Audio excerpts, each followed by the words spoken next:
அவங்க அப்பா எங்க கூட்டு போவான், குற்றாலம் சொல்லிட்டு இருப்பான், கூட்டு போக மாட்டான். அடுத்த வருஷம் போலான்னு, அடுத்த பாபநாசம் போலான்னு. அடுத்த வருஷம் ரெட்டை கடா எல்லாத்தையும் கூட்டு வந்தது வளமுடி. அடுத்த வருஷம் வந்து அவனே டிக்கெட் போடுறான். எல்லாரையும் கூட்டு. ஆமா, அப்படியே வளமுடி எல்லாரையும் எல்லாரையும் இல்ல, எல்லாரையும் தான்.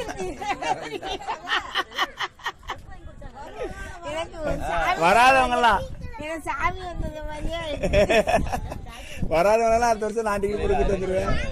1 லட்சம் ரெடி பண்ணி செலவு. ஐயோ 1 லட்சமா? இது காது குத்துக்கா? பர்த்டேக்கே 1.5 லட்சம் கூட ஆகும். கடை அப்படிங்க 30,000 ஆச்சு. மற்ற செலவு எவ்வளவு செலவு இருக்கு? 1 லட்சம் கரெக்டா. அவர் பாவம் வயசானால அவர் செலவழிக்க இழுத்து வச்சாத. அவர் செலவழிக்கலாம் 12,000 முடிஞ்சு போச்சு. அவர் செலவழிக்கிற இதே முடிஞ்சு போச்சு. இது செலவுனா வீட்டுல உட்காந்துறேன்றாரு.